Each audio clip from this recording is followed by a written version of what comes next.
The following is a chapter reading by the Worm Audiobook Project. Please support the original author at parahumans.wordpress.com. Thank you and enjoy.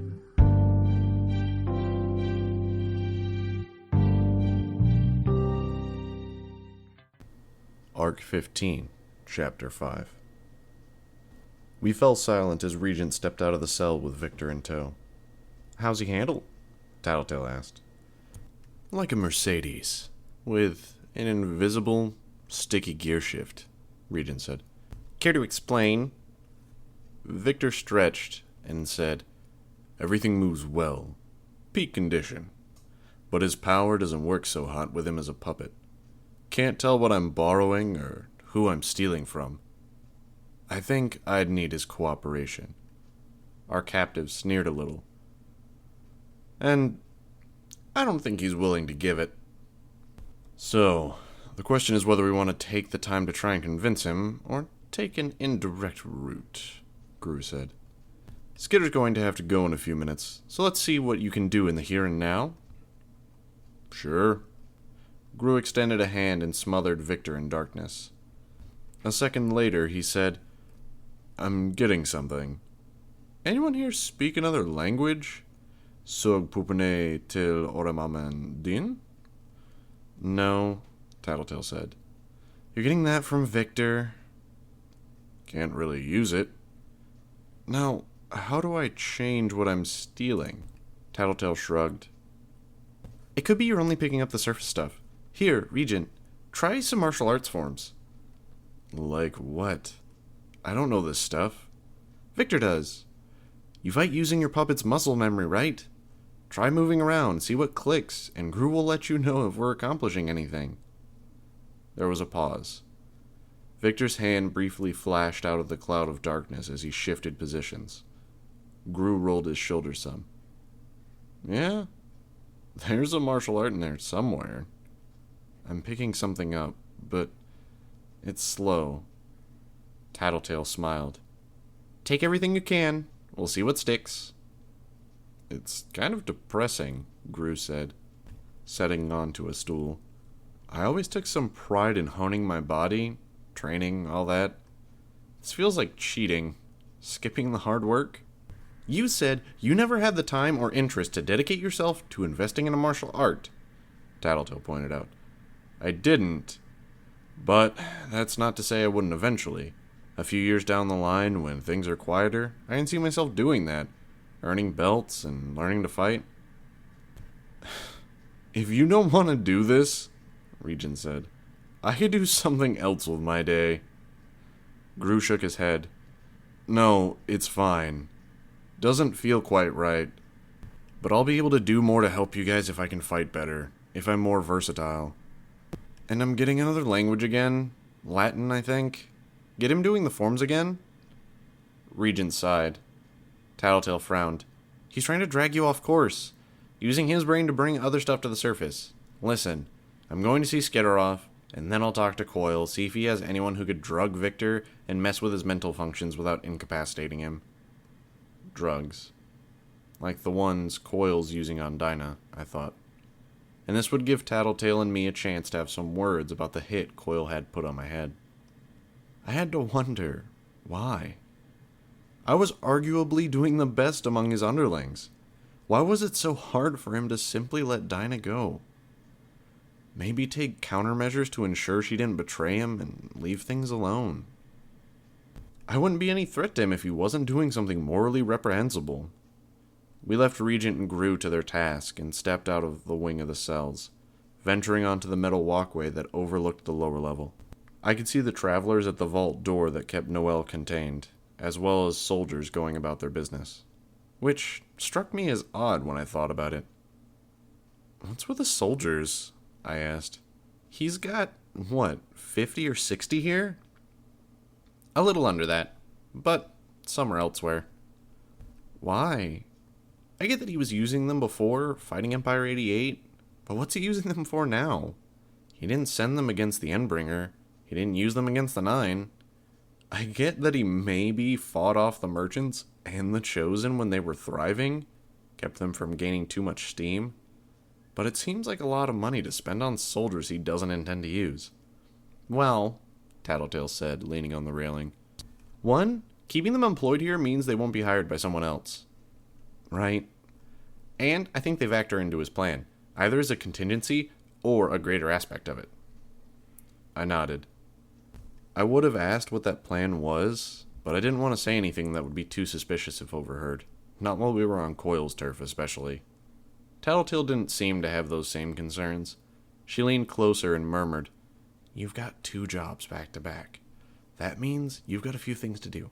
Number 1, if we've got a mole in our group and our communications are compromised, that means we need a mole in Coil's group. Someone that can inform us of any of Coil's movements he's wanting to keep concealed from us.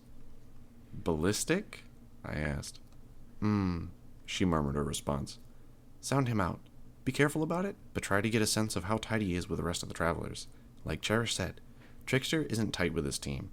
See just how untight Ballistic is with his boss, and maybe we can make some inroads. Okay. That won't be easy, because I get the sense he doesn't like you, and he's upset you stepped on his toes here. I frowned. The second thing, about the possible murder attempt? She asked. Just a little worried about that. He only decided it as recently as this morning, so anything he's set up is going to happen later. And you don't know how he's going to approach this, or what he'll do? She shook her head. All I know is that Coil's intending for it to happen tonight, probably related to your job with the mayor. And you're positive on this? It's one of those things where everything clicks into place perfectly if we acknowledge this one fact: he wants to kill you. For example, he has more reasons to send Imp than to send Trickster. How's that work? I've already filled Imp in on this, but Coil's concerned about Gru's emotional state and what it means for our team as a whole. I nodded, which means he wants to remove Imp from the picture to see how Gru handles himself. So, we're keeping that on the down low. I'm not sure when we'll be able to do it, but I've talked with Imp and Regent, and sort of hinted on the subject with Bitch that we might be looking at making you our team leader, at least for a little while. I snapped my head around to look at her. It makes the most sense. You have the best grip on who's in play and how to use our abilities. You think tactically, she murmured. Why not you? I asked. You have seniority. You have more experience. You can apparently keep track of Imp, and you can identify our enemy's weaknesses. I'm not sure I have more experience, Tattletale admitted. Or at least, my experience doesn't count for much. Robbing software companies and casinos doesn't really compare to going toe-to-toe with Mannequin. My other points stand. Just because we're putting you in charge doesn't mean I can't still handle that stuff. If you want to delegate to me at any point, that's fine. It's just a question of who we turn to when we need a spur-of-the-moment decision. I'm not good at those.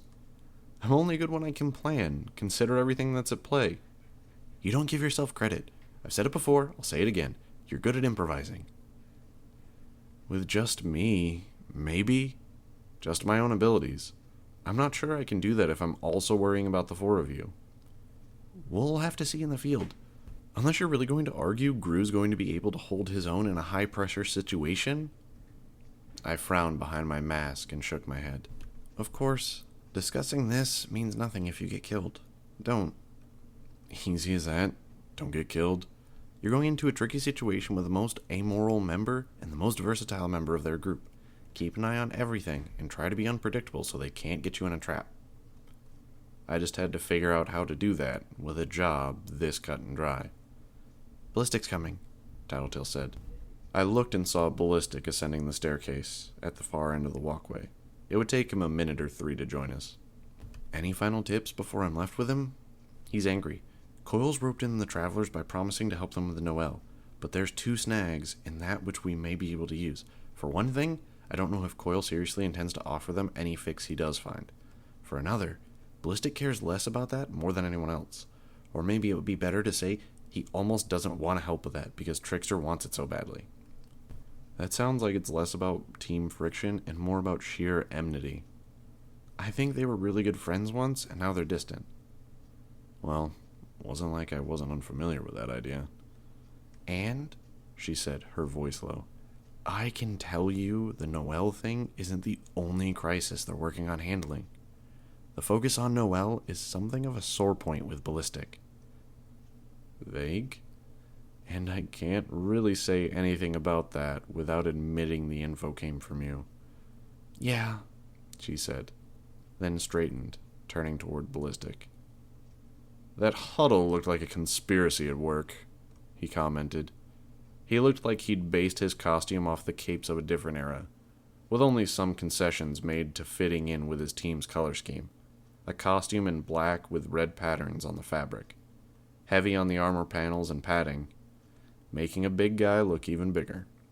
His mask was square, with holes only for the eyes. Belts and pouches were strapped across his entire body.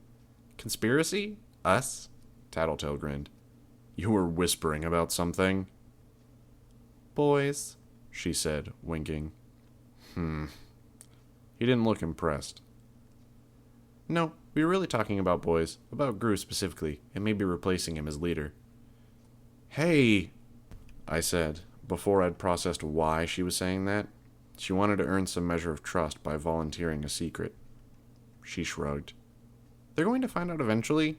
We'll have to trust Ballistic to not go running to Coil to tell on us. He folded his arms. Putting me in a compromising spot? Sure, you can handle it, she told him. She gave me a pat on the shoulder. I'm going to see about those drugs for Victor. Good luck to you two. Tell me, Ballistic said as Tattletale strolled off. Do you ever get past the point where you feel painfully uncomfortable around her? Yeah, I said. You get over that with time. I didn't add that the discomfort he was describing was largely inked to the number of secrets one was trying to keep from her. It almost went without saying. You're still insisting on coming along? He asked. You know I can handle this on my own. I don't doubt that, but I'm kind of wanting to see this place. Why? I'm running my own territory. Maybe there are ideas I can use. And I want to see how people are coping in other districts. I'd ask why again, but I'm not sure I'd get it. Even if the city doesn't get condemned, you're going to have people moving into your district, even after the city's infrastructure is up and running again. Those people are going to put pressure on you for certain things. See, you're approaching this like a medieval lord, managing her serfs and servants, and I see this more as being a watchdog. I gestured toward the exit, and he sighed. We began making our way out of the base. Do you really want to limit yourself to being a watchdog? When I'm making this much cash? When even the top guys in this town would run scared from me? Sure. He held the door open for me. And that's all it comes down to? Cash and being feared? I'm a living gun, and my surroundings are nothing but piles of ammunition. What do you expect? You don't think you're scary? I think you can have money and power. You can be fearsome where necessary, but you can still make a difference at the same time. Doesn't seem worth it. Working your ass off to make some people a little happier and more comfortable before the world ends. You're one of the people that's fixated on that, huh? The world's gonna end. How can you shrug that off? It might not. Right, he said, clearly humoring me. This wasn't working.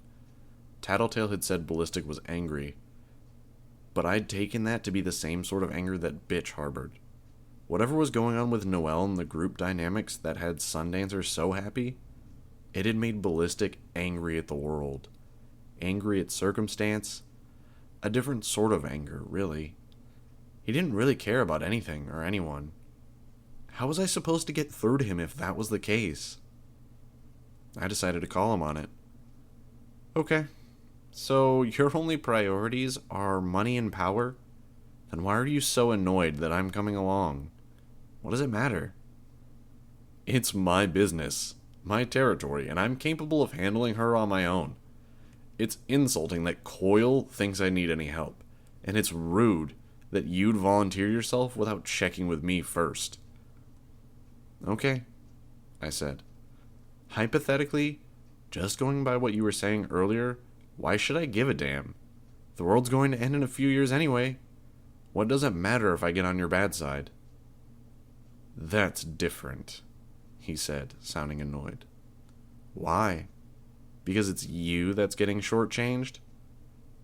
Because we're basically coworkers. If we're going to have to fight alongside one another, we can't be worried about this sort of thing. Okay. First of all, I have a closer working relationship with the people in my territory than I do with any of the travelers. If and when you get more people in your territory, you might find that's the same with you too. So I'm not sure I buy that coworker thing. You're talking apples and oranges. Capes and non-capes. Fine. He'd left an opening for me to target. Then I'll just point to your other coworkers, the other travelers. There's obvious friction. There's resentment. Cherish said as much. So I don't think you buy the coworker thing either.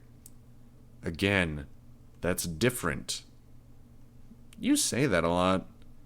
Maybe this principle you're living by isn't that strong if it can't hold up to the most basic arguments. Unless you care to explain why that's different. You're grilling me for info on my team. I'm curious what's going on there, yeah, but I'm also trying to figure you out. As you said, we're coworkers. Weren't you just debating the coworker thing? Decide if you really believe it. Let me know, and I'll change my argument accordingly, I said. He sighed. I'm not trying to get on your bad side, I said.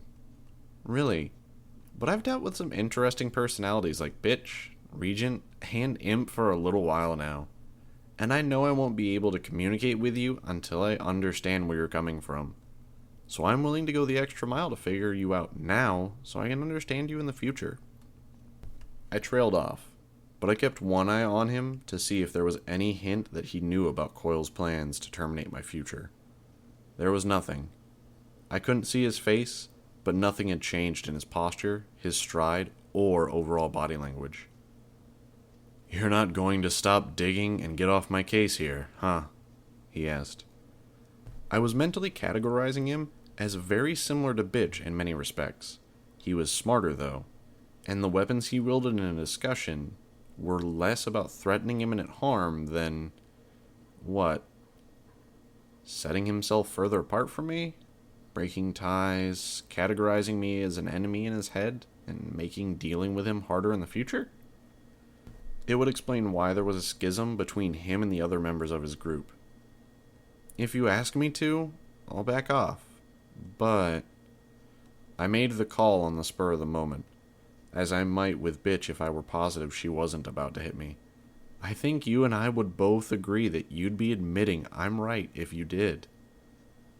That's dirty. Sure. So what do you want to know then? Shall I divulge my deepest, darkest secrets? I'll settle for knowing why you're all so angry at Trickster. Why you specifically are angry at him. Nope. Can't say. Can't or won't? Won't. We made a deal, and that deal means we've kept some stuff from Coyle, even. I'm not about to tell you. I don't need to know specifics. You don't need to know the general details either. Not really, but maybe you need to tell me. One of your teammates said they were awfully lonely, and they're closer with the rest of the team than you are. Maybe you're lonely too. Nobody to vent to. I'm a guy. We don't do the whole emotional sharing thing. You trying to channel Tattletale here? Why are you so intent on getting the details here? This isn't just curiosity or wanting to know your coworkers. Because so much hinges on my ability to get you on board against Coyle. I didn't have a good response, so I fell silent. We continued walking down the streets towards the crater lake, our footsteps sloshing in the shallow water. He took everything from us, Ballistic said, breaking the silence. Trickster? Trickster. When everything started falling apart, he stepped up to make the calls. Bad ones. And now the group is all we have left. No friends, no family, no home to go back to, no goals beyond fixing Trickster's fuck-ups. I was thinking of how it had come out that Sundancer was reluctant to use her powers because of the damage she'd done in the past. Civilian deaths? Had they included their own families? Had Noelle been included in that? It might explain why they were so gun-shy about using their powers to their fullest potential, and why they'd been so insistent on keeping Noelle locked up when we were up against the 9. He went on. The others might hate Trickster, but they still respect him. Or they don't respect him, but they don't hate him either. Probably more of the former than the latter. But I don't have any love for the guy. I don't have any respect for him either.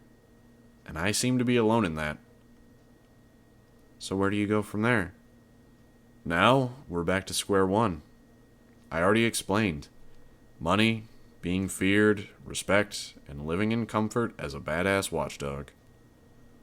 All that stuff about hating him, blaming him for ruining your life, and you don't want any revenge on him? I asked, as casually as I could manage. No. I'm with the group for one reason. I stick with shit. Not going to turn on the guy. I agreed to this thing with Coil because I thought it'd be a way to get back some of what we've lost. Maybe. But all I see is my teammates getting all starry-eyed with hope while Coil feeds us empty promises. Saying Tattletale will find an answer, or he'll make a request to some major scientists and parahuman study. And of course, there's no answers. There could be. Nah. Why would he give us what we want if it means losing our services? But I don't really care anymore. I made a deal with Coil, and I'll stick through until I have a good reason not to. Way I figure it, fuck my team. Fuck Coil. But it's not worth confronting anyone over it if it means that I'm wasting the remaining 2 years of my life trying to get another gig this cushy. That seems kind of claustrophobic. Setting those restrictions on yourself, letting things with your team drop by the wayside, being all alone. Won't be alone. Figure I've got enough cash and respect I can get groupies. That'll do for the next couple of years. Unless you're going to argue there's some point to a committed, long-term relationship when there's no long-term. I sighed. There was no point in continuing this. I could tell that Ballistic wasn't going to budge, and I didn't have a good reason to convince him to join us. We crossed several city blocks in silence. When we'd reached the lake Leviathan had created downtown, we began to walk around to the north end, to Dolltown. So, how are we going to do this? Attack strategy? Ballistic asked. Any chance you'll let me make the first move? And take all the credit? His voice hardened. I'll let you take half the credit if I'm successful. You can take all the credit if I fail. Nope. What? I get what you're doing. You want to make us travelers look bad. Get yourself a bigger slice of the pie somewhere down the road. More respect, more power, and you're doing that by wedging yourself into everything, getting hyper involved. Gotta be in first place. That's crazy. Right. Then explain why you're going overboard with your territory. I'm getting the job done, taking care of my people. Nah. It's more than that. There's something driving you to work that hard. You're looking to supplant us. He stopped walking. I paused and turned to face him. He chuckled lightly. I don't blame you for it. I mean, it's pretty scummy when we're supposed to be working together. But I get that you want to be on top. We are working together. I may be taller and in better shape than average, but I'm not dumb. You think I didn't catch the wedge you were trying to drive into our team, sounding me out for any hard feelings I might have for the others? Shit. This sort of thing was Tattletale's field, not mine. Now it was going south fast, and I could imagine how this would explode in my face. I cleared my throat a little and clarified. I was sounding you out because it was clear you did have hard feelings for the other members of your team, and I wanted to give you a chance to talk about it. Ah, So the creepy bug girl is really a softie in the end. His voice was laced with sarcasm. No ulterior motives at all. Whatever, I said. Never mind. So fuck you, he said. No, I'm not giving you first dibs on this doll woman. Second I see her, I'm taking her out of action, making it 100% clear it was all my doing. You'll get what you wanted, which you said was to see the territory, and I get what I want, which is to finish up my territory so I can kick back. This wasn't how I wanted things to go on any level. I could have groaned in frustration. Instead, I sent out a command to my bugs and took a deep breath. Okay, I told him. Yeah? But I think I'll stay out of the line of fire. I get the impression I offended you, so maybe we give each other some breathing room? Avoid getting shot? I wouldn't jeopardize the setup I've got with Coil for that. But maybe it's best you do stay out of the way. I nodded and turned to go. Okay, so no mole inside the Travelers. I could still hope to achieve something here. Using my bugs, I tracked Perry Ann's movements within Dolltown. She was moving quickly, joined by a small collection of people. Many were shrouded in cloth, leaving me to guess if they were real people or something new she'd done with her creations. I drew out directions with my bugs, guiding her away from Ballistic. She didn't listen at first, but that changed when Ballistic fired off his first attack, creating a deafening crash. From the sound of it, he'd done something to send a car flying into a building. A moment later, he did it again. I walked faster. I could call Atlas to me, but I didn't want to get spotted in the air. Dolltown was ugly. It had been hit hard by the Nine and the fight between them and Hook Wolf's army.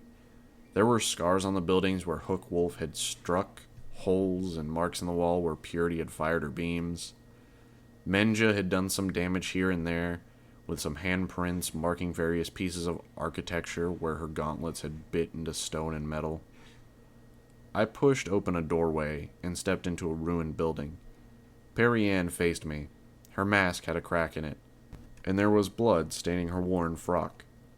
She was surrounded by a half-dozen of her remaining people, each of whom wore masks and costumes. A life-size doll, a man who was wrapped in fabric to the point that he looked something like a mummy, a girl in a skin-tight suit of flannel with holes cut out for the eyes, one blue and one green. Did Perry Ann have capes working for her? Or... No. They were the people Bonesaw had done surgery on. The ones she'd altered to look like members of the Nine. They were covering the faces and bodies Bonesaw had given them. What do you want? Perry Ann asked. To negotiate, I said. Your buddy isn't too interested in negotiating by the sounds of it, she said. She flinched as another crash sounded somewhere nearby. I took a gamble here, warning you about him. He wanted to hurt you, make you into an example. I don't operate that way. Don't think I can trust you on that? You'll have to, because I've gone around Ballistic's back. I'm kind of counting on you hearing me out, because if I fail here, it's going to fuck things up with this alliance my team has with the Travelers. And with Coil. She glanced around. I could sense someone moving nearby. One of her people sneaking up behind me. No gun. A light search with my bugs told me, and more of the same cloth costume the other Dolltown residents were wearing. I ignored my potential assailant. I could handle an attack from a knife. I'd just need to be on my guard in case they aimed to club me over the head. I know about the person that's circling around to ambush me, I said. Can we just talk without someone trying to hurt me? What are you wanting to talk about then? You've got Delta Raw Hand. The Nine targeted you like they've targeted some people I care about. People I love. That's not fair. So I was thinking, I've got a lot of money. I have access to resources. I know it's not much. It's not really enough. But maybe we could get doctors for your friends and family. Fix what's been done to them. And what would you want in exchange? Join my team, I said. No. Listen. I hissed the word. It's the best way to guarantee safety for everyone here. It gets ballistic off your back. Even if you avoid him today, he's going to level half of Dolltown. And he'll come back tomorrow to level the other half. Everything else would stay the same. You'd have the same freedoms, only we'd supply you with everything you need. Not just rice and fresh water, but good food. Medical care, proper shelter. All you need to offer is lip service. And we can fix so many of the things that have gone wrong here. The person behind me stepped closer. I turned to keep an eye on her, and she lunged in that same instant. 3 spikes of metal were sticking out from between her fingers, like improvised brass knuckles. When she punched them into my shoulder, they went straight through my costume, piercing through the bone as though they were hot knives, and I were nothing but soft butter. She swept my feet from under me and pushed me to the ground. The lady said no, Flechette told me, one hand holding me down, the other hand raised to strike me again.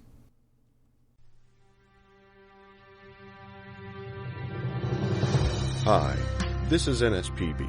You just finished listening to a chapter from Arc 15, Colony, from the web serial Worm by J.C. McCrae. This production is brought to you by the Worm Audiobook Project.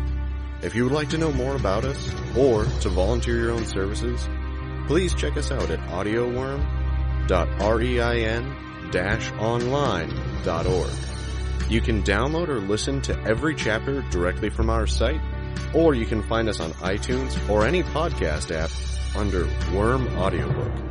Thank you for listening.